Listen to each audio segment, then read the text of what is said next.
So how's a brew?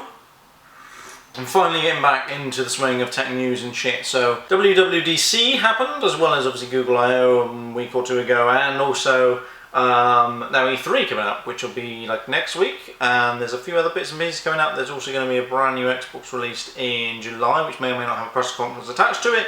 So there's loads of really, really cool things that are kind of happening as part of the tech space, which is really, really cool. So let's just talk about WWDC from kind of like an overall standpoint, and then kind of maybe go into the actual things that Apple released, which are really cool. So they started off the conference in their usual fashion with a funny advert, which was quite good. Well, it was kind of just cringe. Well, this wasn't cringe-worthy. It was just kind of typical marketing bullshit that Apple do, but they didn't really do too much at WWDC in 2014, which is interesting. They also had, obviously, the usual stats you expect, and a very, very cringe-worthy ransom for a ball, and giving free Apple shit to a random baseball team. I didn't really get it. It was kind of a bit shit and marketing-y and cringe-worthy, and I was like, oh, cringe-worthingly bad, and I was like, no, what the fuck is this? So that was that. So let's kick off with OS X 10, 10.11 actually, which is El Capitan. So they're going to dispense with just, well, they just seem to randomly chuck in any old name in that they please. They sort of run out of cats to name now. They're just naming random things. So El Capitan is going to be a new version of OS X, and actually is probably less of a service pack than the previous versions have been. Obviously, the previous version, Yosemite, has been brilliant, and it's a huge update in terms of what it looks like and things. Because over the past couple of years, they've not really actually updated macOS too much.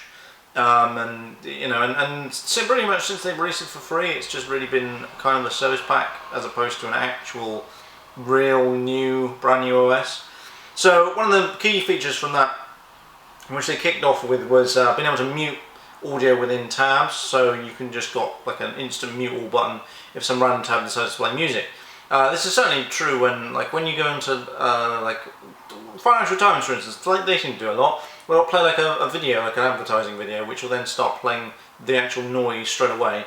And you're like, fuck off, I'm trying to do some work. And you need that article open because you still need to be able to do the shit you need to be able to do. And it's really annoying. So they're going to bring that in. They're also going to bring in pin sites, kind of a bit of a gimmicky thing, doesn't really matter.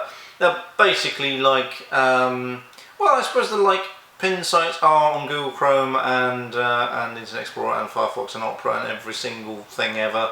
Well, basically, as soon as you boot it up, it boots up all your tabs. You go straight over to them. They're pinned there all the time, and they're instantly loaded. And yeah, it's just kind of like, what the hell? Why would you bother? Like, just use favorites or just use pin sites in every single browser ever that does it. So as soon as you boot up your browser, it's all there. So I don't know. It's just kind of a bit like they made a big thing of it, and they're making a bigger thing of it than they'll need to be. Spotlight's adding weather, sports scores, and event searches. Not really a big thing like that. Like, wow, great. I'm not interested in that. I don't use Spotlight very much. I don't use it to search the internet. I use it to search files on my PC and to launch programs because it's stupidly easy and fast. Contextual Spotlight as well, so you can start typing things like files I worked on last September, or emails I ignored from John, or just all sorts of things. They don't have to be specific and they don't have to be searchy, which is kind of cool. Bit kind of pointless. I'm not going to ever use it for that kind of stuff, but it's it's cool nonetheless. But it was a snap Windows side by side. Now this is fucking cool, and they should have brought it in basically since Windows has had that option. So you can now dock two Windows side by side. You don't have to use a third-party application, which is what I use currently, which is Spectacle, which is a great program, by the way. You should definitely download it for Windows management. It's great. It allows you to do things full screen really easily with shortcuts, and allows you to snap to the side really easily. So if you've got a huge monitor, you don't have to be using and resizing the windows manually or other shit, because Windows management in OS X is just shit. I don't care what anybody says, it's just abysmally bad. And people will say, well, yeah, you can install a third-party application. It's like, but why should I have to? The operating system should be able to do Windows management without me having to install some third-party shit. But even Linux does Windows management decently now. And with Linux, obviously, you can choose different desktop environments which will manage Windows differently. But still, this is really cool. It's something they should have had ages ago. Copying Windows, but it's a good feature that they should have copied, like, say, years ago, really. They did a big thing about it being faster, 1.4% faster to load applications, and I don't know, other bullshit. They're also bringing Metal to the desktop and to the laptop. Now this is pretty cool. Now last year they announced Metal, Apple announced Metal for iOS devices, primarily things like the iPad and also the iPhone as well. But with Metal on the desktop, it's kind of like Mantle is for NVIDIA graphics cards, I think, is Mantle NVIDIA? I can't quite remember off the top of my head. But yeah, so it allows the operating system or the program to have direct access to the GPU without having to have all this overhead with drivers and OpenGL, which is really cool. What they've also managed to find as well by working with the likes of Adobe is that it's 50% faster to render videos and graphics and all that other kind of stuff on Metal than it is without Metal and just OpenGL, which is pretty sweet. So that means that if you're encoding video, it means it's going to take half the time on exactly the same hardware. Now that's pretty really sick. And there was a dev there, Epic Games was going on about the Metal. They've managed to make it 60% faster in terms of rendering and doing raster work for, well, not raster work, but like 3D modeling and all that other kind of stuff, which is really cool. It's available to developers now, so if you're a developer and you pay Crosses that much a year, then you can get that now. And then the public beta in July, like they did last year, which is really cool. So, well, last year with Yosemite even, which I will be testing on my MacBook Air, not on my work machine, because I tested Yosemite before on a work environment and it went tits up and I couldn't do the things I wanted to do. It's a bit like I'm testing Office 2015, I think it is for the Mac, or just Office 15 for the Mac, and it's not very stable, and slowly it's getting more and more stable and I can actually use it for everyday tasks, but it's not been really a great way of doing work because it does some really odd things, so that's kind of that. So they went on to iOS 9, which is pretty slick. Some of the really cool features coming through that. Better battery life, they claim, up to an hour's extra battery life. And they've also got a low power mode which turns off things you didn't really know existed and just makes it better. And that gives you an extra 3 hours on top of the hour that you're already saving with iOS 9, which is really cool. There's increased security as well with Apple Cloud. So basically everything that you have that is like contextual notifications and all the stuff I'm going to go on to in a minute, and personalized stuff, is all on the device.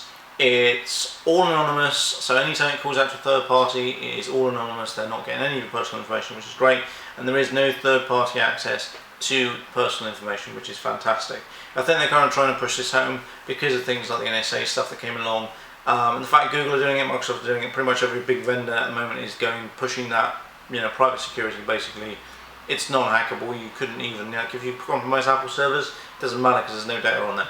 It's on the device, so unless you can actually have the physical device and hack that, you can't, it's really cool. So yeah, it's also intelligent. So iOS 9 is now going to allow you to do some really intelligent things, which are kind of cool, kind of gimmicky. So for instance, if every morning you go for a run and you listen to a specific playlist on Spotify or within Apple Music or iTunes or something, and you plug your headphones and you do exactly the same thing every day, it's going to notice what time of day it is, it's going to notice what location you're in, and as soon as you plug your headphones, it's going to launch the specific app you need. It may launch like a running app, for instance, or it might launch a music app and it'll play specific songs, depending upon where you are, whether or not you're in the car, if you're on the way to work, if you're on the way home from work, which is kind of cool, kind of like, I don't know if anybody's actually going to use it, but it's a sweet feature to have. They're also bringing contextual Siri, which is what I'm calling it. So you can ask Siri questions as you're doing things. So for instance, if somebody sends you a meeting invite, or say for instance someone sends you an email, you can put up Siri and you can say, remind me about this, and it will, or even iMessage or something like that, it'll then grab that, chuck it into a reminder for you automatically without having to fanny around, which is super slick and super cool. Very, very similar to Cortana, very, very similar to Google Now. So kind of like everybody else is kind of doing it as well, but hey, if everybody's doing it, that's kind of quite sweet.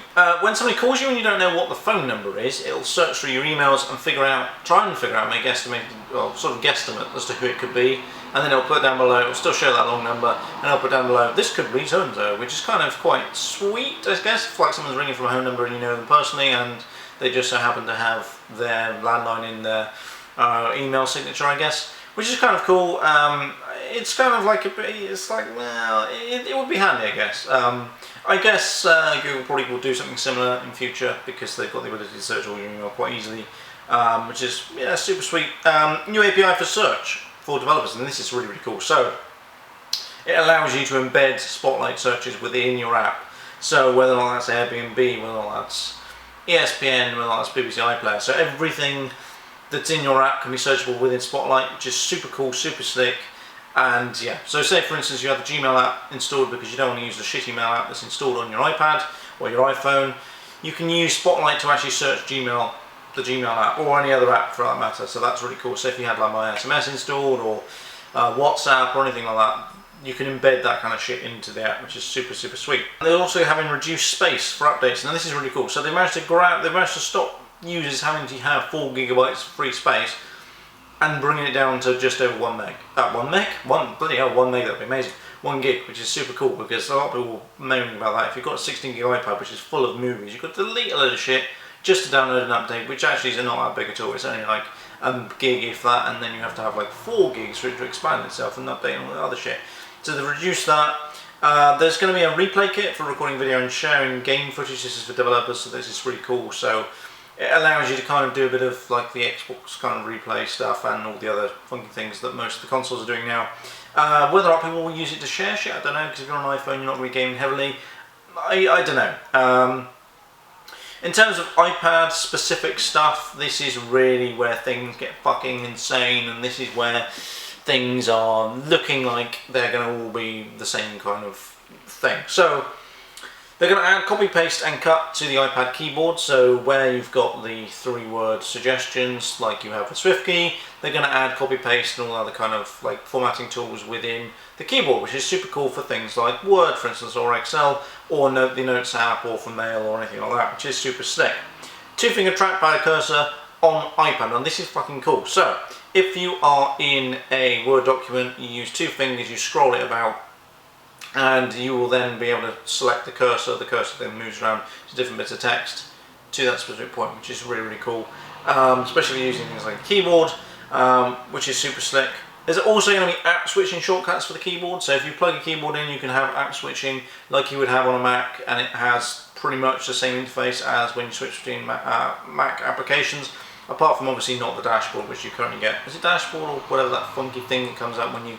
Mission Control I think it is. It doesn't have something like that, but it has kind of like a tabulated kind of thing that goes across, which is kind of cool. Finger swipe from the right for side-to-side application. So this is where things get fucking insane. So say for instance you wanted to work on a Word document, for instance. You're using this as a business device, you want to use it as a Word document. You drag your finger from the left hand side, or even the right hand. I think it's just the right hand side for a minute. It may become the left, I suppose. And you can select an app that you want to launch. Well, by default, like when you swipe your finger, it will launch a default app. So they showed off Messenger, but you could also do it with Twitter. So for instance, if you're working on that Word document, you just want to boot up Twitter and you want to have it come in from the side, you can do that.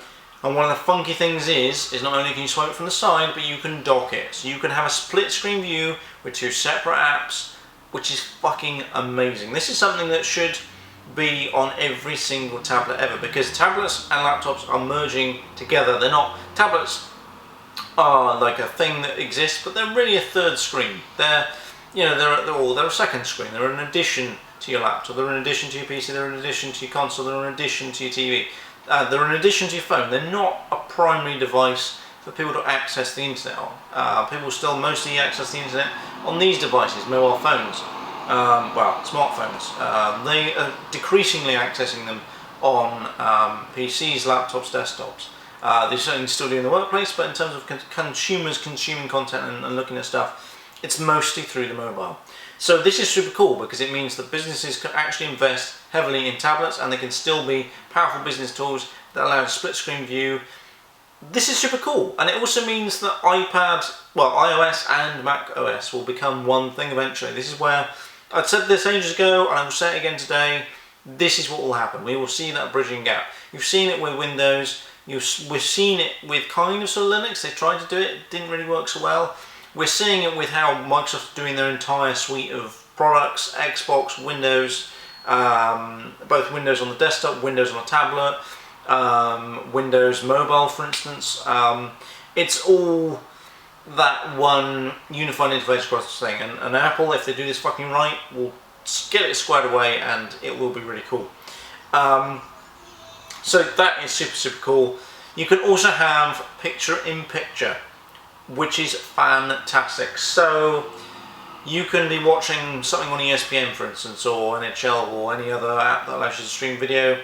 You can have that pop out as a picture, and you can be using Word, for instance, or checking emails, or whatever the hell you're doing, while still also having that video playing, like somewhere on the screen. You can see, you can also hide that and just play the audio, which is super sweet. So if you're out and about and you're trying to catch up on the game, but you're also trying to do some work, you can do both, which is super, super cool. And like, this kind of stuff is really, like, I don't like Apple really as a general company. I think they're shit. I don't think they innovate very well, but I think the stuff they're doing is fucking insane. One of the, I suppose the only thing to end on with iOS 9 is Swift 2, so that's coming to open source. It's kind of like a better version of Swift. If you don't know what Swift is, kind of go and Google it. It's kind of like a combination of Python and a few other programming languages that allows you to do some really funky things. Super easy to use, super slick, allows loads and loads of separate kind of repositories and dependencies which you can use within it, which is super cool. So the Swift 2, that's open source as well, which is really, really cool.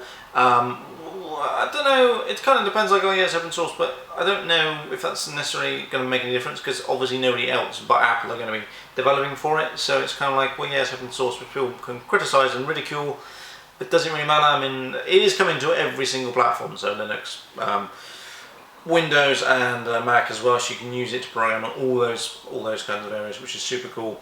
Public beta for iOS 9 coming in July, so they are public betaing iOS this time around, which is kind of cool. I probably won't beta test it because I don't use iOS enough, but when I do use it, I need to be able to use it and it needs to be stable, so maybe not. Apple Pay. Now, Apple Pay has been in the UK, not in the UK at all, go into that in a minute, the US for quite a while now, and it's kind of been like, well, I don't know. I think the thing is, with Apple Pay in the US, they've not got anything that is like we've got in the UK. They don't have chip and pin as readily as we do. They don't have contactless payments as readily as we do. So Apple were trying to push the mold and make a platform that means that you don't have to worry about implementing chip and pin or this other shit. It's going to be irrelevant in a couple of years' time. They want to get that shit here now. So ignore chip and pin, ignore signatures, which half of America still seems to use, and create an interface and create a service that allows them to kind of pay with things easier, and without the draconian ridiculousness that there is currently, and without the fraud that there is currently as well. So that's kind of quite a good way of doing things. So they kicked off with a thing with Square. So basically Apple Pay is coming with Square now. They're selling a separate module, which means that if you're running Square, Square basically is like a third-party payment service. It's a little bit like PayPal Pay, I guess, but it runs on an iPad. It like has a till thing. It's kind of cool. It allows small businesses, independent chains, to kind of set up their own till system without having to spend an insane amount of money on till equipment and IT and things. So that is kind of quite cool. The key thing of which, though, key thing of Apple Pay was it's coming to the UK. It's coming to the UK, and it's also coming to TfL as well, which is super cool. Maybe. The thing is with Apple Pay is for Apple devices, so vendors are going to have to introduce a way of both paying with Apple Pay and Google Pay in kind of one stick interface using NFC or whatever, and also contactless. Now, with a bit of luck, you should be able to upgrade the firmware on any contactless payment machine, which should then allow you to pay contactless on any device that supports it, which will include things like an Apple device and pretty much any Android device since 2009. But well, I don't think it's going to take off though. I don't think people are going to use it like that. I mean, like, okay, you look at London, most people have iPhones. If I look around about, most people have iPhones. But around and about the rest of the UK, most people don't. If you look at sales figures, most people don't. Most people have Android phones. Most people have, Android phones is pretty much it. They don't have Windows phones. Windows phones is like 1% of the market. And it's the same with Blackberries as well. Nobody uses Blackberries anymore. So there are only really Apple and Google, the two that we need to kind of be worried about. So it kind of depends if that means it's going to be proprietary, and so therefore if one store supports Apple Pay, they won't necessarily support the other, won't support Google. So it's cool, but I'm like, yeah, I'd much rather just have a card that actually supports everything everywhere, because I know that's the standard. I don't think we're going to get to a place where the standard will be paying for your mobile, because not everybody has a mobile phone, and not everybody will have a mobile phone, because it's a luxury item. It's still like 200 quid or something ridiculous for a smartphone. Like, if you're poor, you can't afford that shit, you know, whereas a debit card's free. That's not going to change. That's not going to be. There's not going to be some new de facto thing. I mean, you may have paying with the fingerprints. You don't actually have to bring anything with you. You just literally put your fingerprint down, calls out to a server and says, "Oh yeah, that's that person, done." But yeah, so it's cool. It's cool. It's gimmicky. I'm not interested in Apple Pay. I'm not interested in paying with my phone. It's like I don't really care, to be honest. Like I'm not interested in the slightest in paying with anything with my phone. I've got a contactless debit card. That does me fine. Beep, I'm out. Done. So one of the cool things they are doing though, which I kind of do like, this is the key feature out of Apple Pay that I like, is you can add store and membership cards to your wallet. So when you touch your card, when you touch your phone on the reader to pay for something, say you're in Macy's for instance and you've got a Macy's card, or say for instance if you're in the UK and they bring this to the UK and it actually works well, say you're in Tesco's and you add your Tesco Club card to your wallet, that means that it'll be stored in there, and as soon as you pay for it, it automatically adds your points, automatically adds any discount you've got straight to the payment, which is fucking cool. It means you don't have to carry around tons of cards. It means literally you do have a wallet in your phone, which is good. Like that's one of the great things of it. That is fantastic. But the trouble is, I think there's going to be a few companies that are going to be like, oh well, no, we don't want to have to do that. So then you're still going to have to carry the card around. So it's kind of pointless. If you're going to have to carry that card around, you may as well just carry an actual wallet around anyway. So yeah, that's kind of that.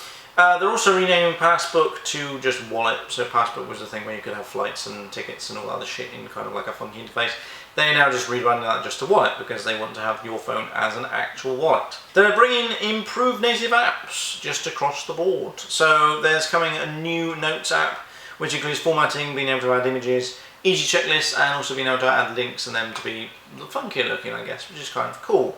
They're also updating the Maps app to include a transit map, and also basically every Google feature ever, including mapping of stations. So if you go to Paddington Station, for instance, it actually shows you Paddington Station, the layout of it, and not just a pin on a map, which is what Google has been doing for years. I don't know why Apple insists on them having or creating their own Maps app. There's already Bing Maps, which is shit. There's already Google Maps, which is great. There's already loads of other mapping applications. Like Apple have not done a very good job with maps anyway. Why the fuck bother? Just license shit from Google. I know Google and Apple are falling out, but let's be honest. Google care about data. If that data comes from Apple users, that's great. Google Maps works on the iPhone anyway. Why the fuck would you not use Google Maps? Google Maps. If you had the option between Google Maps and Apple Maps, why the fuck would you not use Google Maps? I know it doesn't embed with Siri very well, but Google Maps is better on every way, on every level. So it's kind of like, I don't know. So that's kind of that. They're also bringing a news app, which is kind of a bit like Flipboard / Yahoo News Digest, I guess. It's like, well, you're just reinventing the wheel there. Let's move on to watchOS. That was something else they kind of made a big thing of. Actually, the entire conference was just basically a big marketing thing. It wasn't like they announced new features, but they were just like, oh, look how fucking awesome we are. It's like, I know most people do that, most companies do that, but you looked at the Google I/O conference and it wasn't the same. They weren't, although they were saying how good that they were also looking beyond just themselves. They were looking at the industry as a whole, which is what I hate about Apple and Microsoft events in general. They don't actually look at the actual industry. They look at just themselves and how good and fucking awesome they are. Like, oh my god, like, just stop, please. Just let's look at the innovations you're creating, which would be great for the tech industry as a whole. I know you want to actually sell shit, but this is a WWDC. This isn't like a press release or press conference. This is for developers. So sell it for developers who are also developing for other shit and also generally geeky people as well. So watchOS. So they're going to bring native apps to the watch, which is fucking cool. So that means that as opposed to the logic running on the phone and then being ported over to the watch, things are going to run natively on the watch, and the phone's just kind of going to do its own phone thing, which is kind of cool. That also probably will mean, though, the battery life for the Apple Watch will be even worse than it already is. So, not necessarily such a good thing. They also brought a thing called time travel to see events and weather in the future. So you use the digital crown, you scroll through, you can see current events or future events going through, you know, say it's like 7 o'clock in the morning, you want to know what's going on at 9 o'clock, it'll tell you the weather, it'll tell you what's going on, what events you've got, what the time is in the specific time zone that you've also set to it as well, many other things which developers will have access to as well, so you can add shit like that to time travel to be able to do, yeah, sort of like in the future stuff, which is kind of cool. They're also bringing in a nightstand mode, which means that when you're plugging in at night, it allows you to be a nightstand. Like, wow, great. everybody has. Well, I suppose if you don't, you just want to go down the Apple route, you could just use that as a nightstand. But it's like, well, I don't know. It doesn't appeal to me in the slightest. But then the Apple Watch doesn't generally. I just think it's a gimmicky, pointless waste of time. But also, fitness apps are also going to be able to have access to the data that's on there on the device, so heartbeat, all that other kind of stuff. Accelerometers, so that means things like Fitbit, if it wanted to, which it won't because it sells devices, could use their app to monitor that. The same with things like the Garmin app, the same with things like Runkeeper and every other fitness app ever, which is really cool, and it means that you don't have to then have the proprietary tracking thing.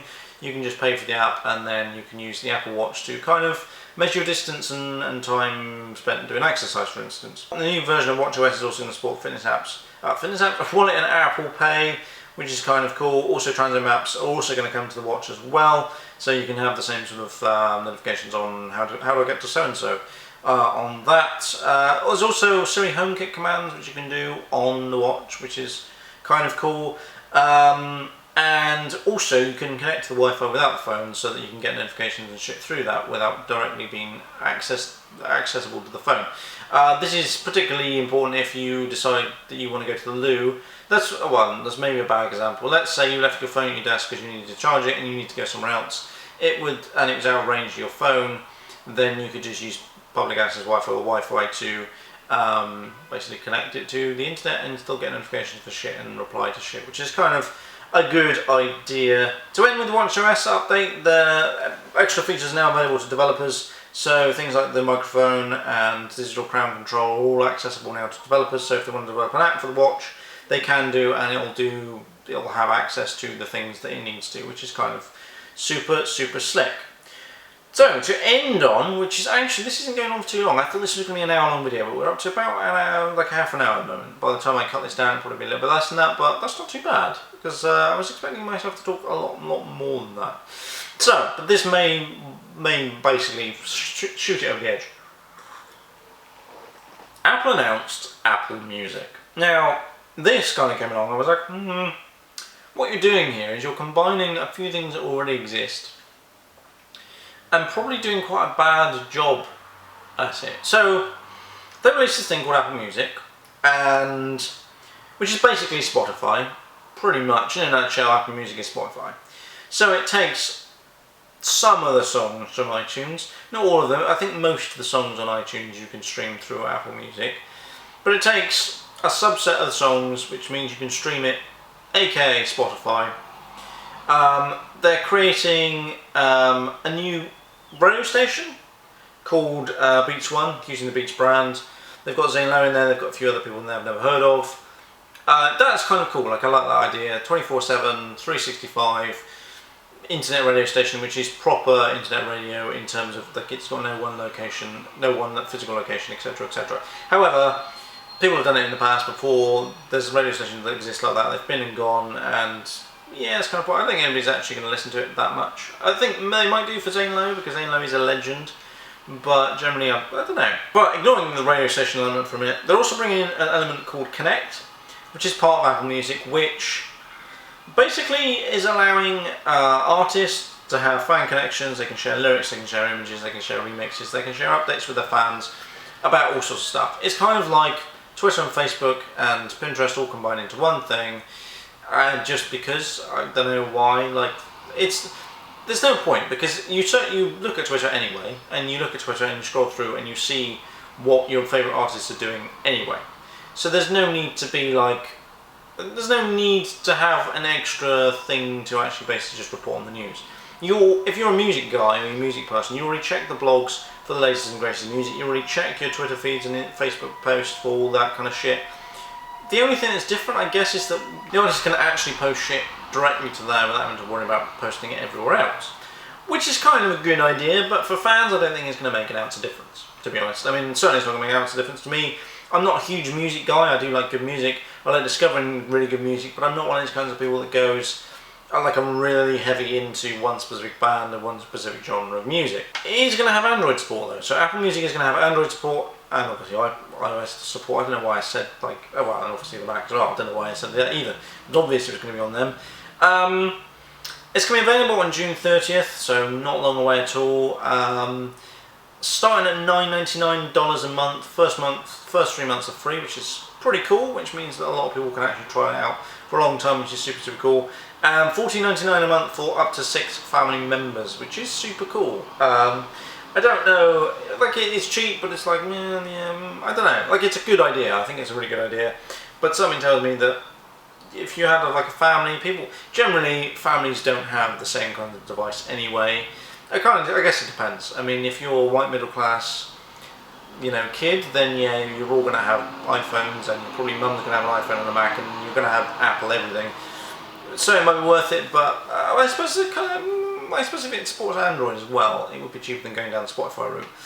But the thing is, Spotify exists, right? Spotify exists, and it does all those things pretty much that Apple announced, bar the radio station, Spotify does. And Spotify is already in that market. They're already in the music industry, they're already doing the live streaming shit, they're already doing all that kind of stuff, they're doing live sessions. They are the industry, they're in it. They're doing things, it's really cool, that's what they're doing.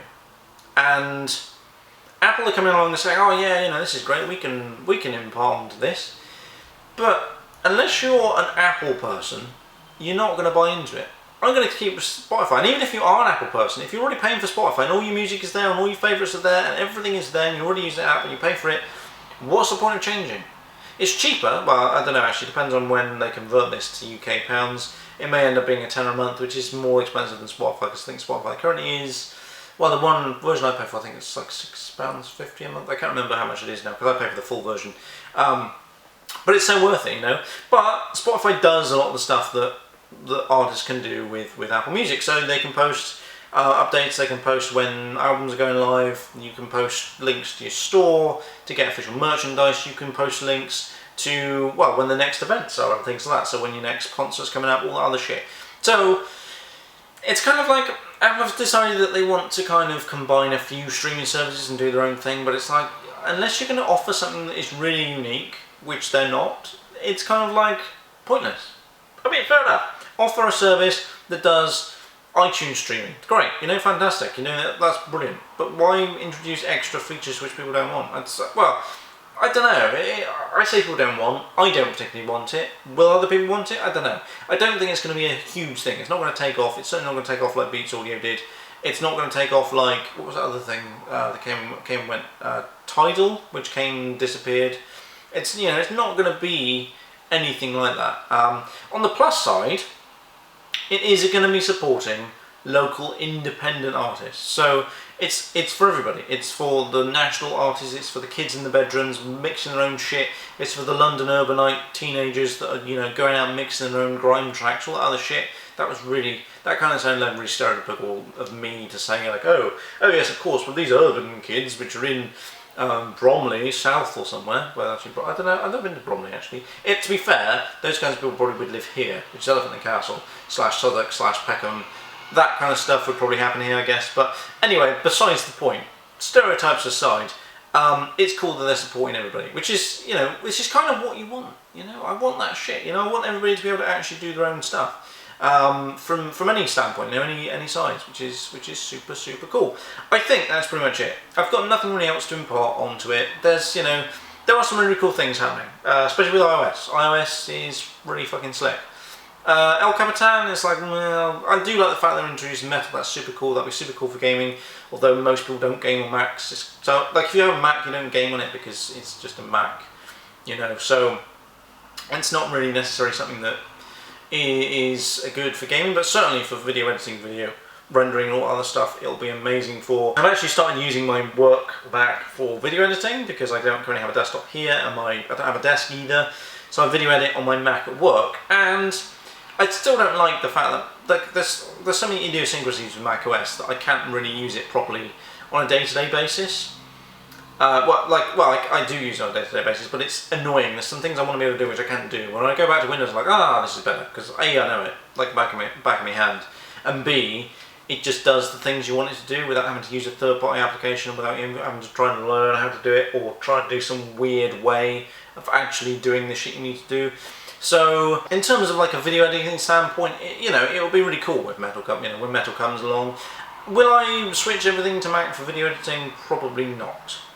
I would probably consider getting as a next laptop a MacBook, but just get a MacBook, chuck Windows on it, or get a MacBook and also have Windows on it as well, as like mostly the primary and macOS as secondary, because the trouble is Windows laptops are shit. They are just abysmal. The build quality is crap. I don't think I've managed to find a decent built laptop that also looks good. You're going to get really decently or well-made laptops. Certainly IBM makes some fantastic laptops, but you can't get something that is equally elegant and looking nice. Like, you can get a nice looking laptops, but they're not built very well. They're just like cheap and nasty and horrible. So that's the trouble. Like Mac, because Mac does some really good hardware, it's kind of like, yeah. So I think that's pretty much it. I've rambled on a little bit too long, but a lot less than I was thinking, so I think that's pretty much it. I'm wearing a brand new Enigma tee, if you didn't notice. Check that shit out down below. There is a discount code for that, I believe, as the 10 if you want to get 10% off your order. They are having a bit of a break for a minute because the guys are running like still children, apparently, and they are doing GCSE slash, I was going to say SATs, but I don't think they're that young. I think they're doing GCSEs in A-levels, so definitely worth checking their shit out. There's a few more like items dropping soon as well, so I don't generally do that kind of stuff. I'm only plugging it because they do really epic shit. I do really like this top. They do a really good jumper at the moment, which is super cool, so definitely check that shit out. Links as always in the description below. Like, subscribe, favourite as always, which I kind of seems a bit of a pointless sign off. But apart from that, I shall catch you in a later video. The artist can actually